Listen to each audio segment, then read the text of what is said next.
Now, knowing you, I know that you're aware of the things that people are saying. You're moving up in two-weight classes. You're the smaller man. Whatever you do, Terence Crawford, don't exchange against him. What do you feel you have to do? Be myself. I'm 41-0 for a reason.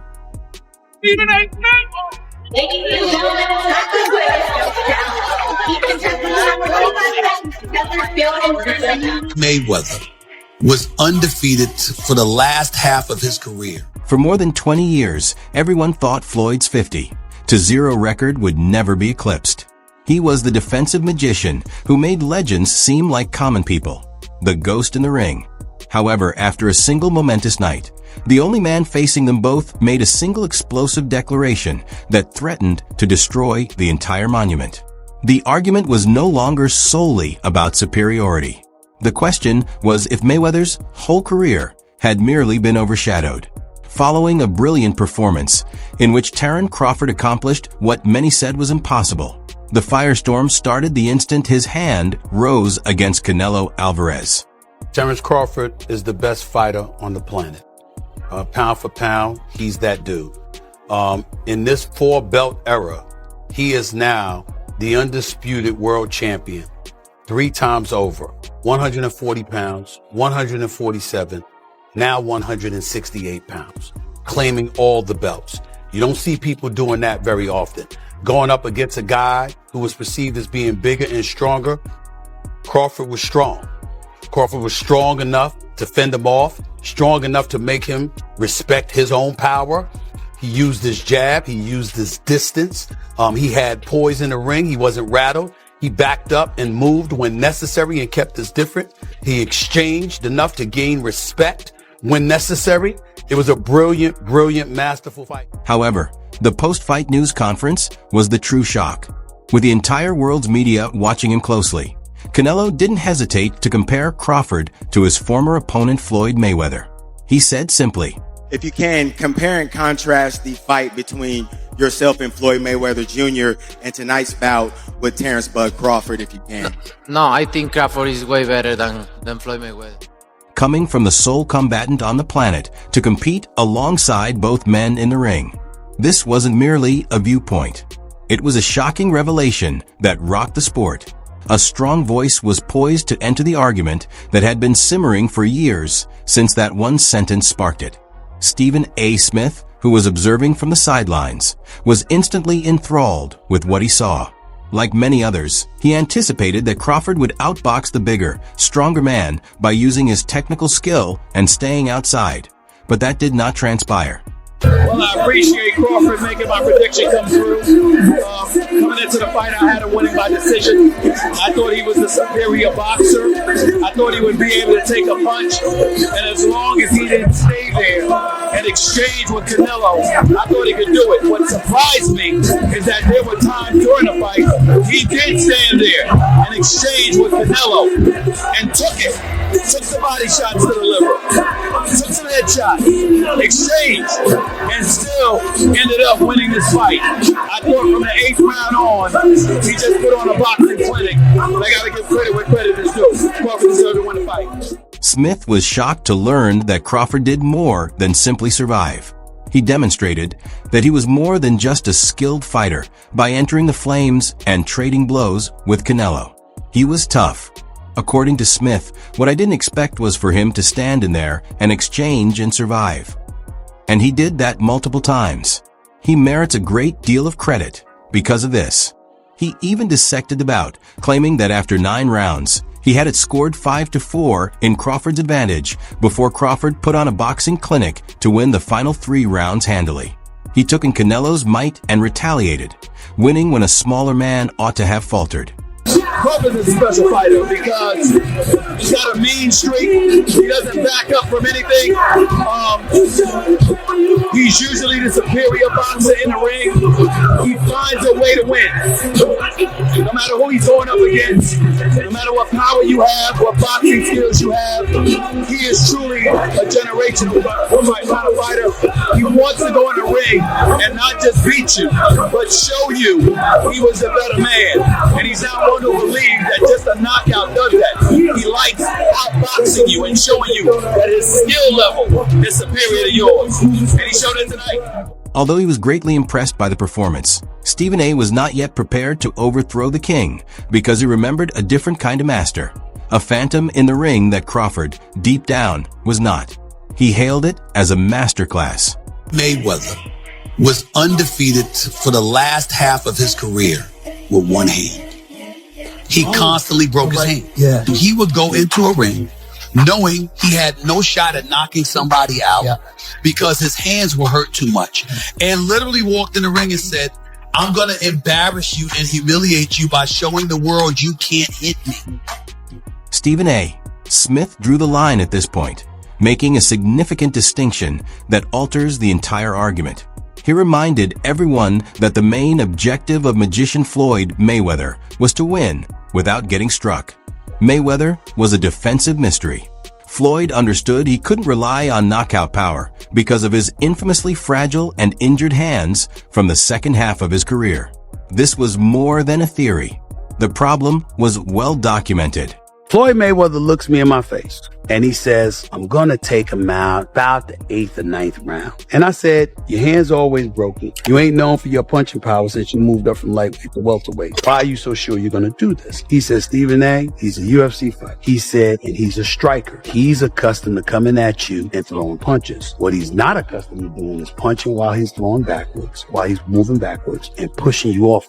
He says, I'm going to walk right into him and stay in his chest. He's going to have to push me off in order to throw his punches. He said he's going to be circling the ring. He said by around 4 or 5, he's not going to have any legs. He's going to be done. And he said, and I'll just toy with him and keep him around until around the 8th or the 9th round. And that is exactly what Floyd Money Mayweather did. He told me exactly what he was going to do, and he did it. Mayweather acknowledged that his hands are extremely frail and disclosed that he was unable to spar for a month prior to the Conor McGregor bout because of an ailment.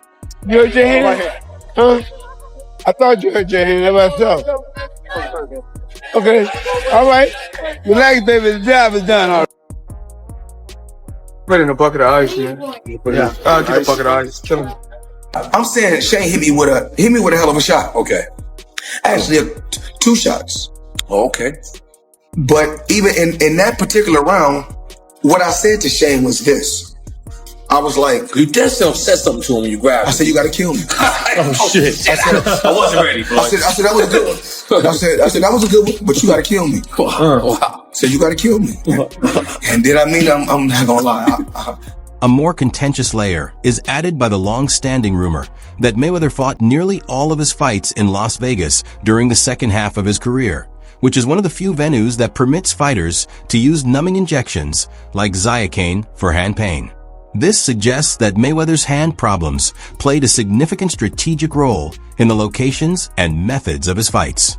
He became untouchable instead. Rocky Marciano was 49-0. Before Floyd got to 50-0, he was a heavyweight champ. Did anyone ever consider Rocky Marciano the GOAT? No, not seriously, no. Why would Floyd be considered the GOAT? Because he beat more fighters than Rocky did, more great ones? That's true. But really, Floyd was careful in the way he selected opponents. Don't get that twisted. It's not that Floyd didn't fight a lot of great fighters. He did. It's not that I don't think he would have beaten a lot of the tougher fighters than he fought. I think he probably would have, but he didn't do it. He waited. He waited till Pacquiao wasn't at his best anymore. He didn't fight Margarito when Margarito was tearing everyone up. He waited for the right time to fight people. He got paid twice as much for fighting Pacquiao in a less dangerous fight than he would have had he fought him when everyone wanted to see him fight.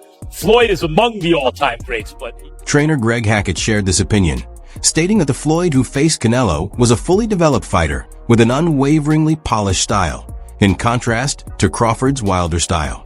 I can't say he's capping. I can't, because I don't know what he felt. But when I heard that, what I think is, when Floyd beat me, I was 23. I wasn't polished. When Bud beat me, I was the man. I was the man. And he beat me fair and square. He beat me at my game and he beat me at his game. That's why Canelo said that. Do I believe that?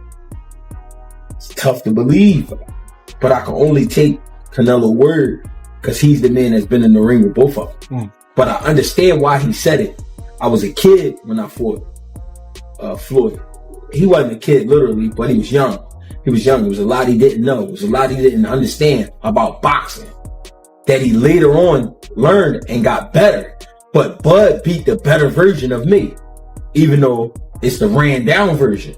I'm saying that because it is some wear and tear there with Canelo. I've been saying it the whole time. When a guy got almost 70 fights in current time, with all those big camps he's been doing and all that, trust me, it's some wear and tear there. I'm not making excuses for Canelo. I'm just saying. I don't know. That's what it gives it that air. I also think you got to remember when you talking about a Mexican fighter, they big on punishment. He might also feel Crawford punches harder than Floyd and took more chances than Floyd took. Floyd really was super speed that night. Everything speed. And it irritated Canelo because Canelo couldn't do what he wanted to do. And he looked nothing like himself. Like I said, I think it was just times where Canelo felt like, damn, I could have had him. With Floyd, I think he felt like paralyzed. Like, damn, I can't catch this motherfucker. He too fast. But with Crawford, I felt like he maybe was saying, damn, I could have, if I would have threw this, or if I would have did that. You know what I mean? Because it was times Crawford sat there and caught a punch and countered back. You know what I'm saying? He let Canelo throw, like, go ahead, throw your shit. He caught that shit, boom, and come right back with the hook. Same shot he caught Earl with. He was touching Canelo with some of that same shit, man. And it was just like, and it was times where Crawford was imposing himself on Canelo. He was stepping to Canelo at times. He didn't do it the whole fight, but I'm just saying it was times he stepped to him. Floyd did too, but Floyd just was so fast, so much faster. And the education was like totally different.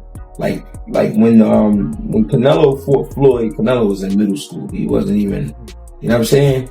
Floyd by that time was already a Harvard graduate. You know what I'm saying? So, in Stephen A's own words, I can't say that. I think that Floyd Mayweather was such a magician defensively. And we have to look at Floyd Mayweather in this regard.